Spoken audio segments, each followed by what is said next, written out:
Megawati tiba di Roma, Italia, menjadi pembicara di World Leaders Summit on Children's Rights di Vatikan. Megawati juga bakal menjadi salah satu panelis yang berbicara tentang kepedulian terhadap kemanusiaan. Selain itu, dia juga akan menjadi juri dalam penghargaan Zayed di forum tersebut. Assalamualaikum guys, jumpa lagi di channel Jurnal Terupdate. Sangat mengejutkan sekali Bhumika tiba-tiba menjadi pembicara di acara World Leaders Summit on Children's Rights di Vatikan.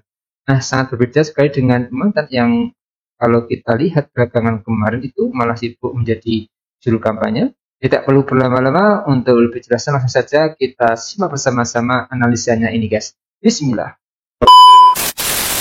Pemimpin yang berkualitas dan level recehan sebenarnya bisa dilihat dengan mudah.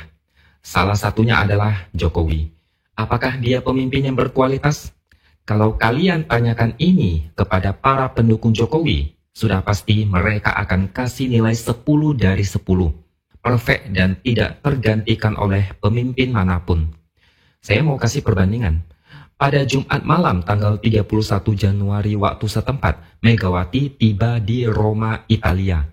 Dia di sana untuk hadir di sejumlah acara, yang salah satunya adalah undangan untuk menjadi pembicara di World Leaders Summit on Children's Rights di Vatikan pada Senin 3 Februari 2025. Megawati juga bakal menjadi salah satu panelis yang berbicara tentang kepedulian terhadap kemanusiaan. Selain itu, dia juga akan menjadi juri dalam penghargaan Zayed di forum tersebut. Dalam forum itu, Paus Fransiskus juga ikut hadir. Kemudian Megawati juga akan dijadwalkan melakukan pertemuan khusus dengan Paus Fransiskus. Coba kalian bandingkan dengan Jokowi sekarang ini. Setelah dia pensiun, pernah nggak kalian melihat dia diundang dalam acara besar skala internasional? Tidak ada kan? Jokowi cuma hadir di acara kecil, menjadi juru kampanye, lalu lalang di beberapa daerah untuk melihat proyek, pulang pergi ke Jakarta, dan yang paling kentara adalah kunjungan banyak orang ke rumahnya di Solo. Di beberapa video yang beredar, ada banyak warga yang datang ke rumah Jokowi saat liburan Imlek. Para pengunjung rela antre untuk bertemu dan bersalaman dengan Jokowi. Lalu, apakah ini sebuah kebanggaan? Bagi saya ini sangat aneh. Bagi saya, justru itu adalah pemandangan yang sangat maksa, seakan-akan membuktikan kalau Jokowi itu haus perhatian dari warga. Jokowi adalah contoh paling pas untuk kasus orang yang mengalami post-power syndrome. Jokowi tidak tahan kalau tidak dapat perhatian dari warga dan media. Para penjilat Jokowi mengatakan Jokowi selalu dipojokkan sejak pensiun. Ada banyak pihak, terutama PDIP yang selalu menyalahkan Jokowi. Tapi rakyat tetap bersimpati pada Jokowi. Tapi ada netizen yang curiga dengan fenomena ini. Saya ada baca beberapa cuitan mereka di X atau Twitter. Salah satunya mengaku itu semua cuma settingan. Dia mengaku siang hari lewat depan rumah Jokowi ada 3 bus yang dikoordinir untuk mengangkut orang-orang yang disuruh datang ke rumah dia. Ada satu lagi netizen yang ngomong begini. Pada tahun baru kemarin mereka sewa mobil plus supir. Dan si supir membujuk mereka untuk mampir ke rumah Jokowi. Dengan jaminan bisa berfoto dengan Jokowi. Pas ditanya gimana caranya, si supir bilang ada yang bakal mengkondisikan. Dari pengakuan netizen ini, saya melihat ada semacam pengkondisian supaya terkesan ada banyak warga yang masih mengeluh-elukan Jokowi. Entah pengakuan itu benar atau tidak, tapi hampir semua orang tahu Jokowi itu haus pengakuan dan perhatian. Gaya berpakaian Jokowi sama persis ketika masih menjadi presiden. Makanya orang bilang Jokowi sedang halu dan masih merasa menjadi presiden.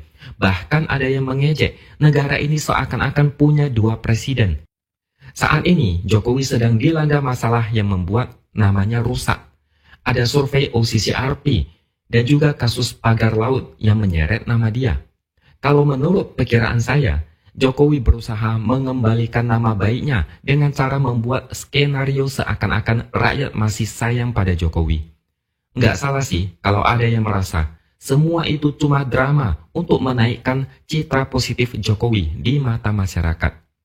Dia pikir dengan banyaknya orang-orang berkunjung ke rumah dia untuk bersalaman dan berfoto bareng, dia bakal lolos dari amarah masyarakat yang sudah tahu topeng aslinya. Kasiannya Jokowi sampai segitunya. Anggap aja kasihan sama dia yang tidak kesampaian memperpanjang masa jabatannya.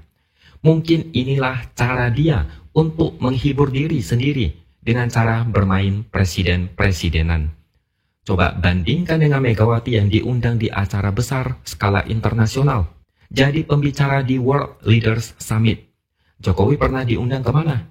Pernah ketemu siapa? Palingan cuma ketemu warga, ketemu politikus, ketemu oligarki, atau ketemu orang-orang yang lagi panik mau kena masalah.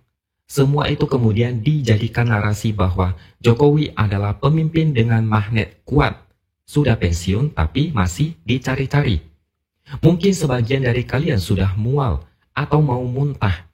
Tapi saya maklum kok, ada banyak yang tidak tahan dengan kelakuan Jokowi sekarang ini.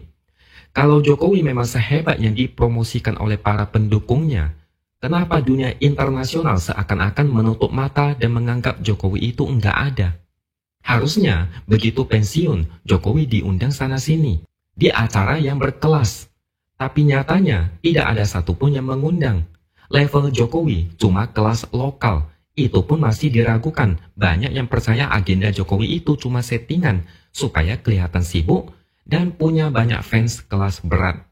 Padahal itu cuma drama kelas teri dan murahan.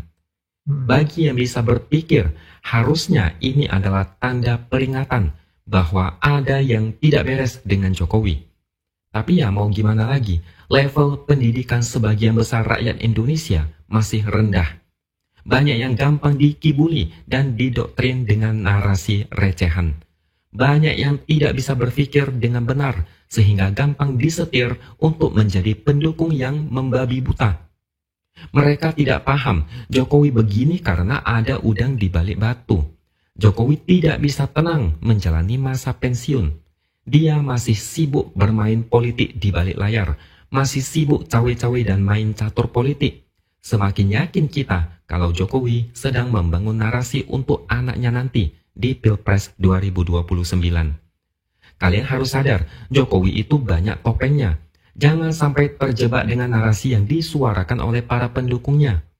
Finalis pemimpin terkorup kok masih dipuja-puji. Buktinya sudah banyak, tinggal cari di Google atau bisa ditanya kepada AI. Informasi mudah didapatkan sekarang ini. Seburuk-buruknya presiden sebelumnya, ternyata Jokowi jauh lebih tidak negarawan. Sejahat-jahatnya mereka pada Megawati, mereka enggak ngaca, Jokowi yang mereka bela itu jauh lebih parah. Kualitasnya recehan, tapi dibikin seolah kualitas premium. Negara luar aja ogah melirik Jokowi. Mereka tahu kalau Jokowi diundang, memangnya Jokowi bisa apa selain senyum-senyum enggak tahu mau ngomong apa. Kelasnya cuma selevel jubir kampanye atau jadi penerima tamu yang datang untuk bertemu dan berfoto. Itu pun kalau menurut sebagian netizen, itu cuma settingan. Oke? Oke guys, jadi ini memang keren Bu Mega guys. Dan menjadi pembicara di Vatikan ini menjadi bukti bahwa dunia internasional itu sangat menghormati pada mantan Presiden RI Ibu Megawati dan juga Ketua Umum PDIP. Bu Mega tidak perlu gembar-gembor, tidak perlu pencitraan. Pemimpin dunia sudah tahu kapabilitas dari Bu Mega sehingga hal ini pasti harus diapresiasi untuk Bu Mega yang sudah dipercaya dunia guys. Ibu Megawati negarawan sejati yang dinilai mementingkan rakyat di atas kepentingan keluarga. Ibu Megawati juga penjaga demokrasi NKRI dan layak disebut sebagai ibu bangsa. Jadi kesimpulannya, semakin direndahkan Ibu Megawati oleh para pembencinya, malah semakin terbang. Meski dikoyok ingin ditenggelamkan, tapi malah menyala guys. Mungkin itu yang bisa saya jelaskan video kali ini. Bagaimana menurut kalian soal video ini? Tulis komentarnya di bawah ini ya guys. Saya izin pamit dulu. Assalamualaikum warahmatullahi wabarakatuh.